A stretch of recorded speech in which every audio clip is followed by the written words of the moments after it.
The true rules of the big money flow.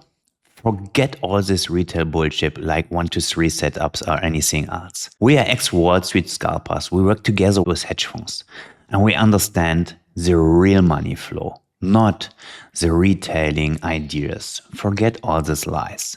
It is not true. I work together with my friend Serge Hoffman. He's an ex-Wall Street scalper and he gave me so much information in the past that I understand very deep the true rules of trading. If you are interested, listen this podcast. We translated it with AI because our English language is not perfect and I hope you feel comfortable with it. Thank you. A very good day to everyone from Larnaca. We at Trade the Traders are going to give you our best today so that you understand how to grasp the connections from professional traders who were active on Wall Street, who have an institutional background, who have sat room by room, office by office with hedge funds, and simply got to know things that just aren't present in normal retail trading. This knowledge simply isn't available. And unfortunately, there are an incredible number of assumptions. Yes, the kind of expertise that's sometimes passed on to people with things like stop loss running and all those stories. And today we want to dive a little deeper into that and above all tell you what the reality is and how things really work at the big firms in the capital markets. I'd like to warmly welcome my dear colleague Serge Hoffman, and the two of us always enjoy doing educational work like this and providing plenty of input along the way, because there's one thing that doesn't exist, and that's secrets on the stock market. The secret, the holy grail, is combining different skills with the right tools and then trading in a way that fits your personality, and we've become aware of that by now. Countless people have now stolen fragments of our expertise and somehow spread them further, especially from you. There are plenty of stories about that. And all I can say is that's just not real. And what we have to share with you today is real. These are experiences and things we've simply had the chance to learn ourselves. Yes, Serge, maybe you can talk a bit about what it's like, for example, with this stop loss topic. Let's just take the S&P 500 as an example, or whatever else there is to say about it, just to bring a bit of clarity and awareness to the topic. Well, this myth that the big players are always, for example, hunting or fishing for stop losses isn't really how it is out there, because if you take a closer look and observe the markets a bit, and sometimes whenever you look under the chart, under the lows, and if you know how to read all of this and how to follow the order flow, for example, using the footprint, you can often see quite clearly that sometimes trades are happening there in the single-digit range. So I ask myself, what do the big players want to fish for in the single-digit range? But why don't the big players use single-digit ranges? That might actually be interesting to talk about, because the story always goes that there's this super hedge fund. They always scoop everyone up at the bottom and things like that. No, that's not the case. Most of the time, it's due to certain events that the market moves lower. First of all, we need to clear up the idea that some brokers or hedge funds know exactly where all the stops are placed. No, nobody knows exactly where the stops are except for your broker themselves. And accordingly, that's just how it is, yes. The fairy tale that someone knows where the stops are, there's a very simple rule in the stock market, which you can read everywhere from the start, and which I sometimes also follow, that you place stops below certain extreme highs or lows. Everyone knows that's where stops are placed. But how much liquidity is actually there, nobody knows. And accordingly, nothing is being hunted or anything like that. And when the big players build their positions, it doesn't happen in a minute or a second. It happens over time, depending on the size and position they're building.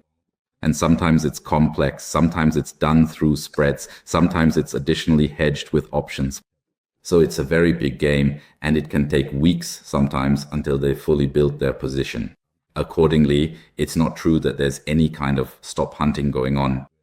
For example, a very well-known strategy that currently is public is the ICT strategy, and right now it's being hyped up a lot. And yes, people always talk about how the banks supposedly always sweep the stops, and then I sometimes talk to a lot of people. I recently had a conversation with someone who, as he says, does prop trading. I asked which prop firm does that, though I don't want to advertise for them, but it's one of those challenge prop firms, and I don't know if the young man was even aware of that. He said, yeah, they keep hunting our stops, and the banks do that because they need the liquidity first to move the whole thing. So I just asked him a question. If you're a prop trader and you do these kinds of challenges, then you must be aware But you have to be aware that all this trading is actually at a level where, because as I said, these trades aren't even routed during all these challenges. And I wonder, how are they supposed to do stop or stop hunting if all of you prop traders are operating in demo mode? And then you supposedly think stop hunting is happening because of the banks. Maybe it's the demo banks, could be, I don't know. But if you look a bit deeper, as I said, into a trading board at what's actually being traded in terms of contracts in certain markets, it's unbelievable. Sometimes it's single digits, double digits. It's not like there are thousands of contracts being traded in the S&P at the lows or something right now at this moment. That's nonsense. So you really have to look into this. Sometimes, as I said, there are 2, 3, sometimes just one contract, and sometimes nothing at all being traded. So it's nonsense to claim that. There's always stop hunting going on below the lows. No, the market is simply dynamic, and you always have to remember there are always two sides in the market, two major players. Some are buying, others are selling. And if that's necessary, then the market is triggered by certain events, and that doesn't necessarily mean it was stop hunting. Would you say that market moving events, for example, are already known to market participants beforehand? There are always these myths as well, where people claim, yes, they already know everything in advance and position themselves accordingly. And that's why these movements happen the way they do. I can't say that with 100% certainty. Anything is possible. But for the most part, that's not the case. If it does happen, it's such a tiny, tiny percentage that it doesn't really move the market.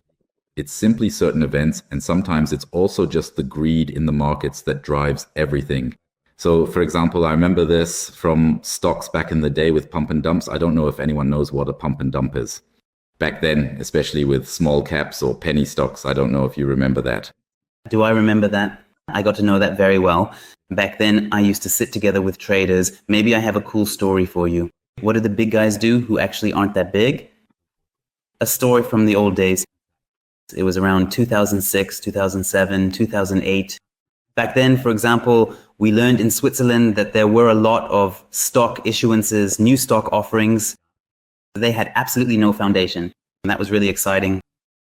And then the very people who originally initiated these particular stocks had these specific boxes representing the companies officially listed on the stock exchange located in Luxembourg.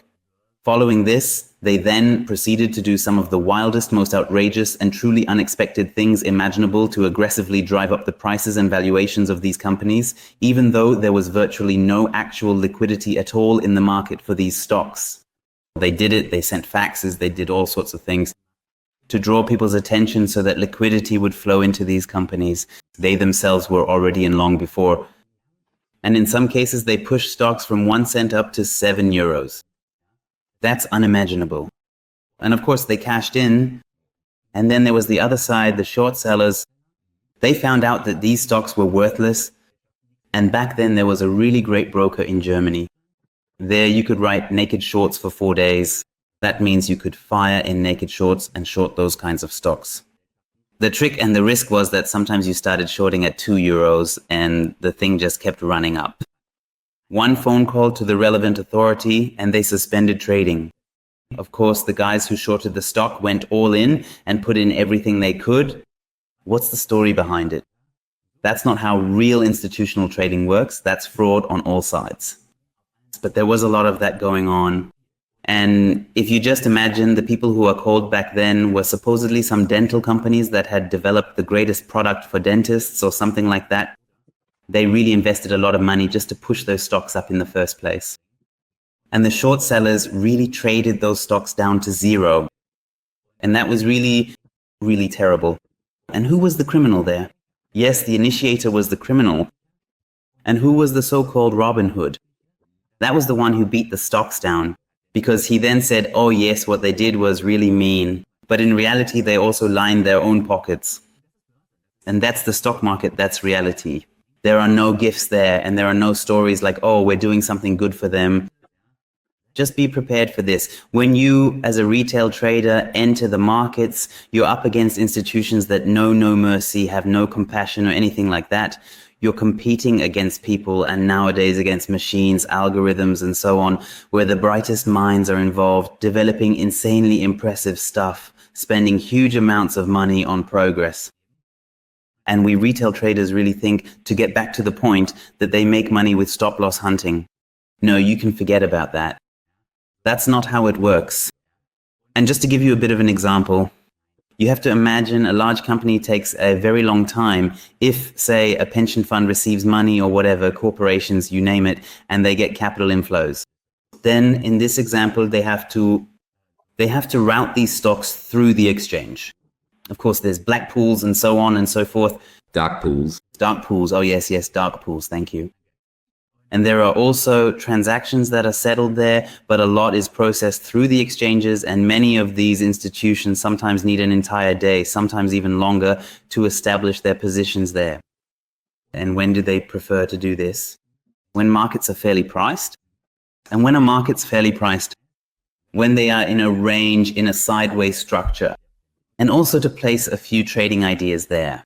You have to imagine these guys have just one ambition, that the market moves back and forth from top to bottom over and over again in order to do fair business. So it makes a lot of sense to visualize such a range phase for yourself to see where the unfair prices start and to do some counter trading there. Do the big players do that too? What do you think?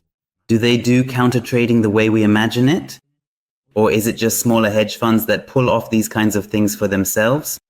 Well, I don't think hedge funds and the like do counter trading. In some cases, it's even prohibited by their statutes and everything. Exactly. There are still such statutes, and most of the time it's small prop firms, traders here. You have to understand it like this. Hedge funds don't take on those risks themselves. That's why they're called hedge funds. Most of the time, the risk is shifted to some small companies like prop firms, where they take on all the risk or do proprietary trading. And of course, they can then use strategies like counter trading and such, but those aren't really the really big players. So you always have to understand, it always makes sense. How does a range come about? It's quite simple. The market is sometimes moved around until another big player says, now this is a good spot for me, for whatever reason, to crash it. And then they meet. As they say, there are always at least two markets. One buys, the other sells, and that's how this redistribution happens. And then it depends on who has the deeper pockets and how the other participants, like retail traders, position themselves. And the whole thing, well, it always follows the same story, which, as mentioned, could be something like stop loss hunting. But it's not really stop loss hunting. It's simply when the one who is overweight and stronger than, for example, the one who is short, at some point, the one who has been positioned long the whole time will eventually feel the pain and eventually, in quotation marks, run out of money. Then some positions are closed. And how do they usually do that? Often by selling at market, because they realize there's nothing left. As a result, the market becomes a bit more aggressive. For example, counter trading is done so that a counter movement arises in the market, and then new players come in saying, hey, this is a nice price for me to go long again. So it's complete nonsense to think that a single address is running the show. Rather, it's always a group of many large addresses, each with very different ambitions. But there are also trend phases that are really aggressive and fast. And such trend phases are, in my opinion, and also from what I've been able to learn, always triggered by some kind of fundamental news.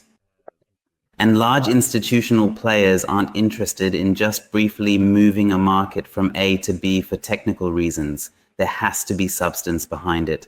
And substance leads to the shift of new fair prices.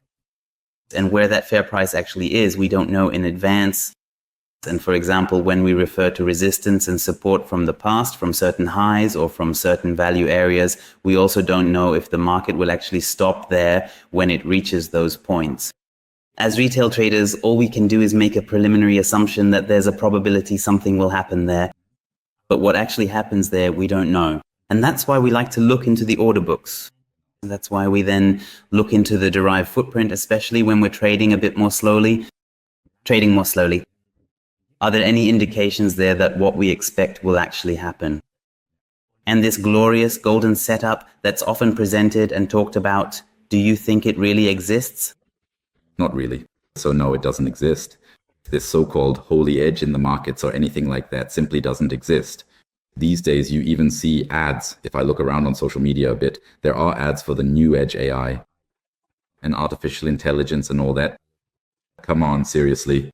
So you're clearly saying that these artificial intelligence stories that are currently out there right now aren't sustainably profitable in the long term if they are primarily based on initial setups. Yeah, even the AI only knows certain setups. I also have my own AI that helps me out, but it's not that great either. It doesn't tell me, hey, go this way because of this and that. It doesn't work like that because this AI also has to be able to read the market, the current moment, what's happening right now, and analyze it for me using images, data, and everything. And in this area, for us, for retailers, I don't know how it is for the big players, but for us, the data is missing, the speed isn't there, the whole analysis in a split second, that's just not possible at the moment. So there's really nothing there yet. It's all just hocus pocus, nicely packaged, nicely sold, and they're basically based on certain strategies that have been programmed in, and they just work through checklists. And you could do the same yourselves by making a checklist with setups and so on. Then that's your edge. But there are companies like BlackRock, for example. It's really just a tiny little shop with the smallest revenues. Yeah, and they can't do anything either exactly. No. Joking aside, these are simply gigantic companies that have insane amounts of assets. And is it actually smart for us day traders to look into what kind of positions such companies hold? It depends on the area. I'll put it this way, speaking for myself, it wouldn't help me much because they build the whole thing structurally. They don't just say, hey, 10,000 shares were bought here. You only find that out later afterwards. You only see that afterwards anyway, because you don't know who's building up the position. The only advantage that companies like BlackRock and the others have compared to us and everyone else is simply information, because they're involved everywhere. And as a result, they get access to certain information which they can use to develop strategies. But if we now see, for example, if I see in the order book that someone is actually buying 10,000 contracts right now, then I immediately notice, wow, someone is buying 10,000 S&P contracts at this very moment. So it must be something big. I can use that information for myself as well. But you don't know exactly. You just see it, that's all. Exactly. It could be just one big player, but it could also be 10,000 individual traders. You have to figure out how the whole thing is being traded. I can use that information for myself at that moment and trade accordingly in a certain direction. How far it goes, it might just run for a few ticks and that's it. It's always a bit of a story like that, you know. It's always several building blocks that come together. But then you would agree with me and say that as a trader, you don't gain any informational advantage by analyzing all these companies in depth. No. Instead, what benefits you is learning to gain an informational edge by reading correctly which capital flows are currently present, what volumes are being traded right now, and then making an inference from that in the moment. Would you say that if I look at charts now, at market profile, at volume profile, and I refer to the past, that it's helpful to use these tools as creators of support and resistance for the future? Would you say that using these instruments as analytical tools gives you an advantage? And if so, why is that the case? Well, it depends on which analysis tools you use and how you use them. So if you just pick support and resistance levels or random highs and lows from the chart, especially going back 10 years, that's not going to work. I see things a bit differently there. For example, I'm someone who also focuses on support and resistance, or as some people call it, zones where there is a high probability that something will happen. Yes, but what is support and resistance to you? If you focus on that, you need a reference point for support and resistance. For me, the best way to identify it, to really see how all the participants behave, is, for example, using market profile, which can be very clearly recognized for a certain period of time. But even there, the initial assumption is that something serves as good support and resistance when I see that the price reaches a certain level and there is active trading happening. If I see, for example, that volume is being generated there, that level holds and the market moves away from it, then for me, that's when it truly becomes real support and resistance, because the market confirms it for me. At that moment, I know that there is a resistance point there. But as I said, you actually have to assume that there is support and resistance in the markets. In reality, they don't actually exist. If someone comes in and wants to trade, it always depends on what kind of volume they have, how much capital, what techniques they use. They might just be able to trade right through it. That's why it's better to talk about price areas where something is likely to happen. For example, if I see that volume has formed there, that there has been active trading and the price has accepted it, then I expect that the next time the price comes back to that area, those participants will still be present. If they're no longer there, then it's no longer a support or resistance. Then there is A stop loss. then there is stop loss hunting. Exactly. There's stop loss hunting. No, but that's a normal principle that positions have to be closed accordingly in those situations. But even there, as you just said, these are simply price areas observed from the past where you can identify different groups of traders. Strong hands, weak hands. From that, you build an idea of what could happen if the market moves there. And when it does, you actively observe what happens. Just like we said earlier, at least for me, it's the same. And what you have to add is that large market participants don't trade like this. Only we retail traders do that, and of course a few institutional traders as well, but not any of those huge fund companies or risk managers who really move the big money. That needs to be made very clear. They use completely different techniques. As I said, they hedge, they trade spreads, they trade options. So it's not just that if they say we're only buying Microsoft, then they only buy Microsoft. No, they also start to build in certain hedges and so on. And the way this is sometimes accumulated is, for example, through algorithmic methods, but it's not done all at once in a large sum when they need it. It also takes time. They follow certain strategies and it's not bought all at once. That's how things work at such a large hedge fund. Just yesterday, we gave a great talk about the long-term positioning of market participants and so on to help raise some awareness about how the whole thing works. For example, in my own trading, I love understanding why things are the way they are. But to be honest, when it comes to actually executing trades, it doesn't help me much, except that it's in the back of my mind. That's why it is. Is it the same for you? Exactly. Anyone who knows me knows that when I sit in front of the screen, I always tell myself a story about what's happening because that's what I see in the market. And that's kind of my own thing. First, you form a subjective opinion about everything. And this subjective opinion has to be confirmed by certain events that show you it's right. For example, if you say it should go long now because this and that happened, then the market should, when you trade, confirm that accordingly. If it doesn't, you change your opinion, and in doing so, you become objective. So when you sit there and have found this objectivity, it's like a story you tell yourself. But for me, for example, I also took part in it, and I'm not really a long-term trader, but it's still interesting for me to understand how the whole thing works. Because that's my business. When you get into trading, you should also understand the topics involved and not just learn a strategy and wait for signals. It doesn't work that simply. The real art, as I see with many people, is that they go too deep into certain things and then can't get out of them. And that's how an incredible number of myths arise from all this nonsense. And what would you say is the biggest benefit for us retail traders, the greatest added value, if we were able to gain such a deep understanding like you did back in America or like I did when I sat together with the hedge fund guys? What would you say is the biggest benefit you can draw from that and that you can then pass on to retail traders?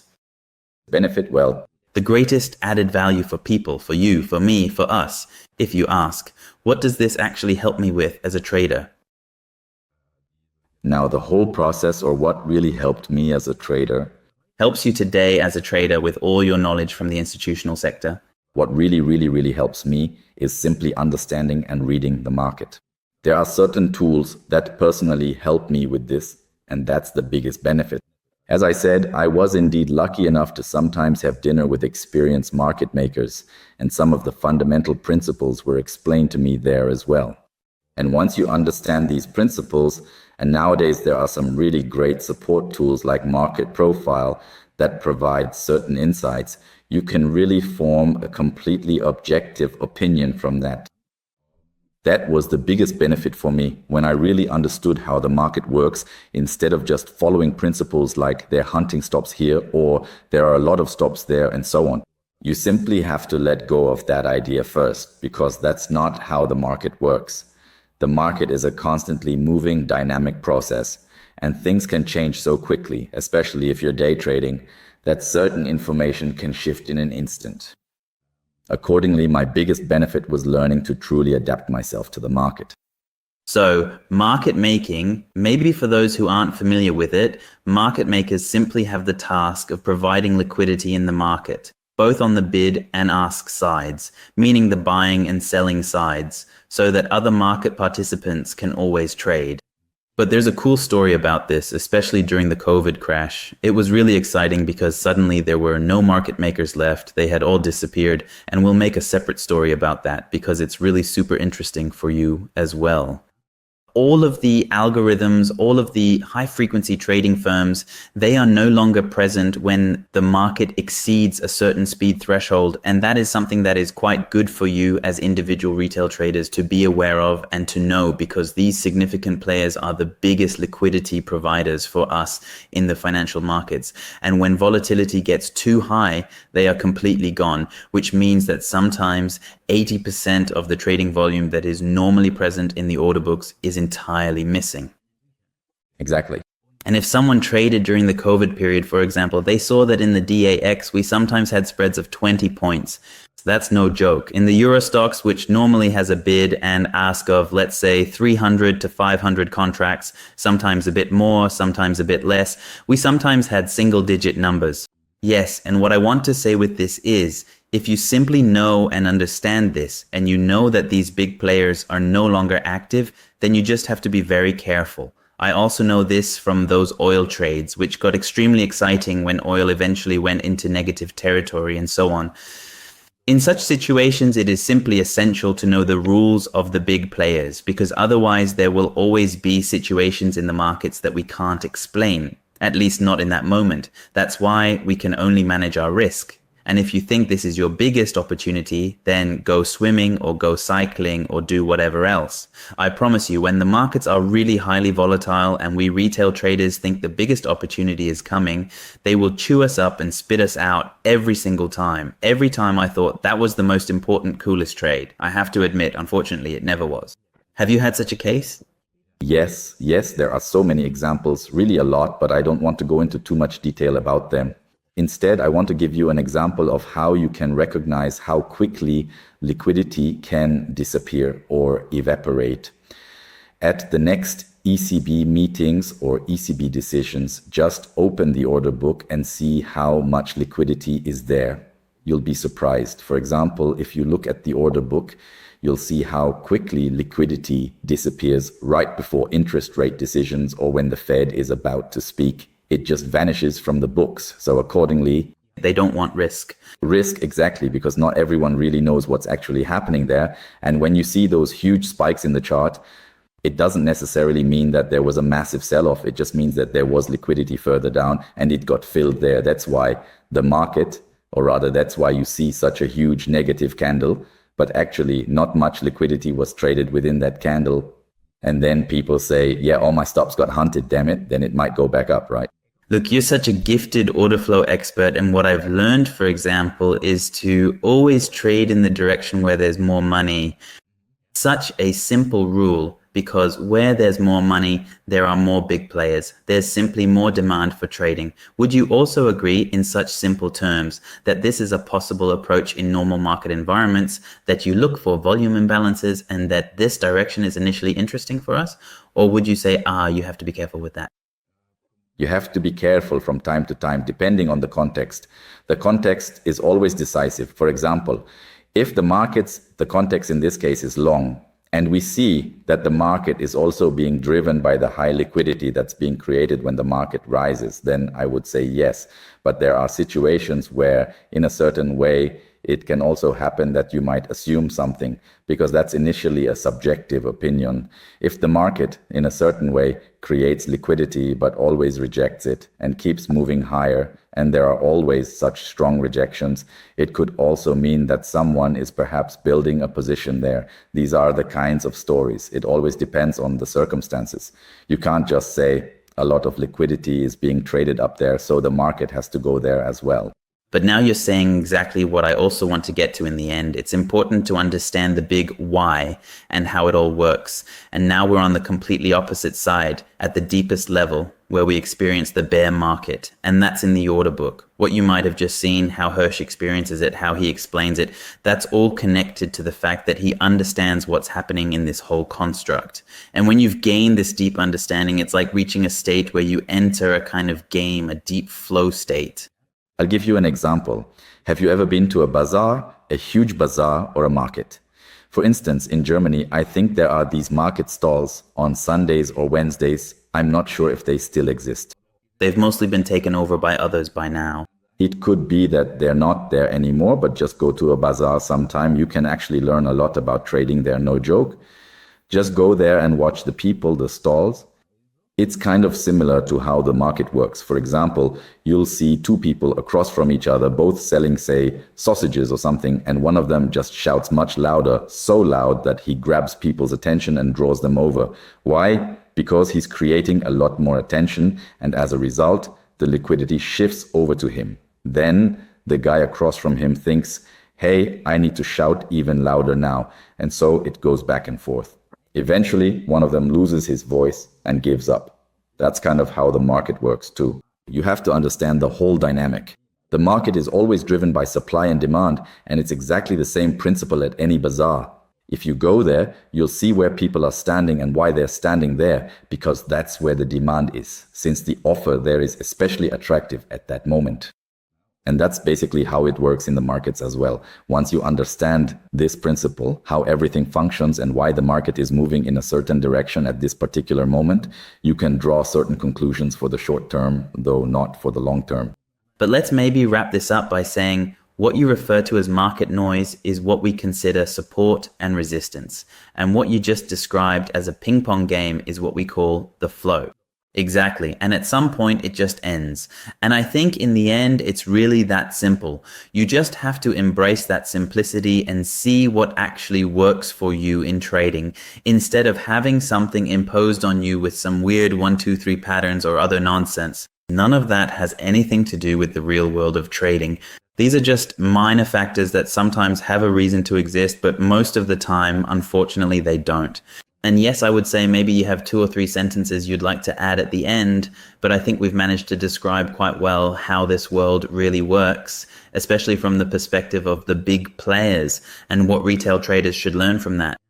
Yes, so as some final words, just get involved. Don't make it complicated. Don't overthink things when it comes to the stock market. Think simply and compare it to real life out there. Whenever I give an example, I always use something from real life, from what actually happens out there. Because, as I said, even though there are algorithms, they were programmed by people, and those people have their own thoughts. The behavior between supply and demand will remain the same, even if another 1,000 years go by. It will always be the same principle. And this topic, this simplicity, you just have to understand how the whole thing works, and then it becomes easier to understand everything else as well. Yes, to sum up, you can simply say that supply and demand always dominate the market, no matter how big the players are. And if you just refer to these smallest laws of nature, you have a big advantage in the stock markets. Yes, thank you very much. It was definitely a lot of fun, and I hope it was insightful for you. And yes, I think we still need to tell you a bit more about the algos and so on, but that will be another time. Thank you very much, and thanks for listening. Thank you. Bye.